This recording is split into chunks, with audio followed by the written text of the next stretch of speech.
첫 번째 사건 보겠습니다. 키워드는 이제 수면제 먹이고 성폭행하자 이런 말이 있는데 이제 이 말이 좀 충격적이잖아요. 근데 이제 이 말을 한 사람이 누구냐?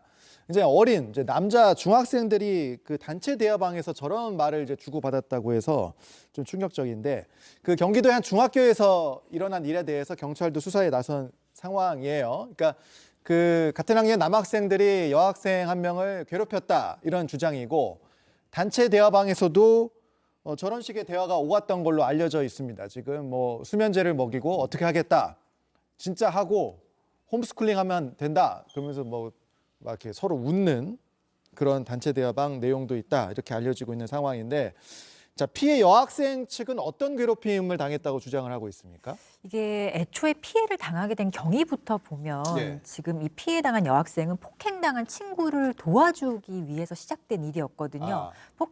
친한 친구가 이 가해 어떤 남학생들로부터 좀 폭행을 당하는 모습을 보고 이거 누가 그랬냐, 하지 말라 하면서 폭행을 좀 막고 다른 이제 추가적인 폭행을 막기 위해 어떤 행위를 했는데 예. 그 과정에서 이제 이 피해 여학생이 이 가해자들의 새로운 타겟이 된 거예요. 왜 이렇게 나대냐, 가만히 있어라 이런 식으로 얘기를 하면서 결국에 이 여학생을 괴롭히는 모임을 만들어서 이런 식으로 뭐 강제로 신체 접촉을 하고 아니면 뭐 단톡방이나 이런 얘기를 하면서 뭐 거의 좀 사실 장난 수준으로 볼 수 없는 어떤 뭐 성적인 대화까지 하고요. 그리고 또 성관계를 직접적으로 요구하기도 했다라고 주장을 하고 있습니다. 예. 이거는 뭐 명확하게 사실은 피해 여학생 입장에서는 너무나 큰 뭐 학교 폭력이자 사실은 형사 사건도 될 수 있는 정도의 어떤 무거운 이 피해를 이제 다 입은 거죠.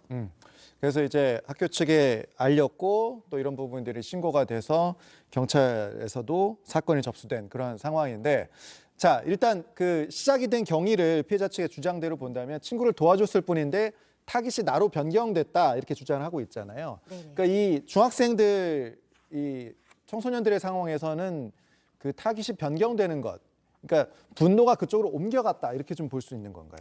네, 맞습니다. 이제 피해 남학생의 입장에서는 예. 이 여학생이 자신을 도와준 아이이긴 하지만 이 가해 학생의 입장, 특히 가해를 주도한 학생의 입장에서 보면 이 남학생을 괴롭힘으로써 내가 이 관계 속에서 힘을 과시하다던가 이 권력 관계를 유지해야 되는데 결국은 내가 이렇게 하고 싶은 부분들을 좌절시킨 행동들을 한 거죠.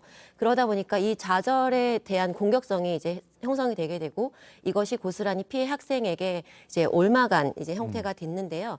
그 지금 그 단체 톡방에서 이제 보시는 것처럼 이 가해를 주도한 학생뿐만 아니라 나머지 학생들도 여기에 동조하거나 이제 방조하는 그런 모습들을 볼 수가 있는데요.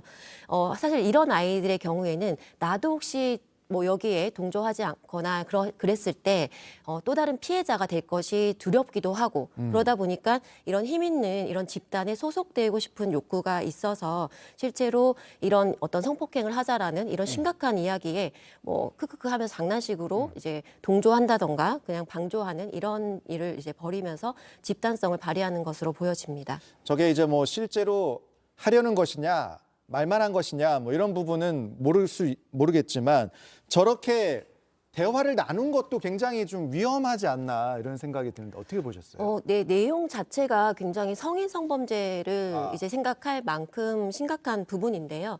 우리가 아이들이라고 해서 뭐 단순히 좀 과도한 장난이라고 치부하기에는 이 피해 학생의 이제 변론서를 보면 이미 이 일련의 과정에서 이 가해 학생이 자신을 이제 신체적으로 접촉을 하고 만지고 뭐 어떤 성적인 접촉을 했다라고 주장을 하고 있는 상황이기 때문에 이게 실행으로 옮겨지지 않을 것인가.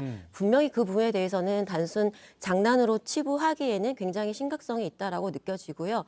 이 학생이 뭐 홈스쿨링을 하면 된다라는 식으로 이런 반응을 보이고 있는데 이런 아이들의 또 특성 중에 하나가 그 피해자의 어떤 그런 고통이나 이런 것에 대한 공감 능력이 좀 결여되어 있다 보니까 죄책감도 잘 느끼지 못하는 그런 특성들이 있습니다.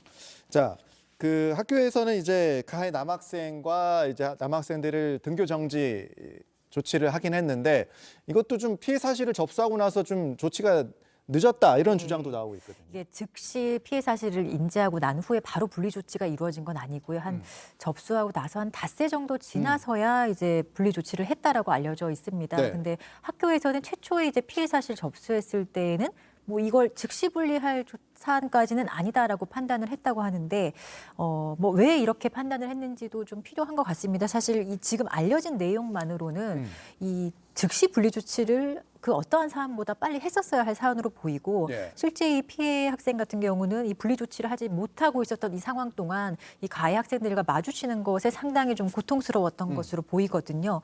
그래서 학교 이미 이제 이 사건은 경찰이 수사 중인 사건이라 뭐 추후에는 경찰 수사 과정에서 사실관계나 아니면 가해 학생들의 구체적인 뭐 혐의가 밝혀지겠지만 예. 이런 사안 발생했을 때 조금 더 이제 피해 학생의 추가적인 피해를 방지하기 위해서는 학교에서도 조금 더 적극적으로 생각하고 최소한의 어떤 분리 조치 같은 것들은 조금 더 좀 면밀하고 일찍 진행될 필요가 있을 것 같습니다. 알겠습니다. 이후 진행되는 내용 지켜보도록 하고요.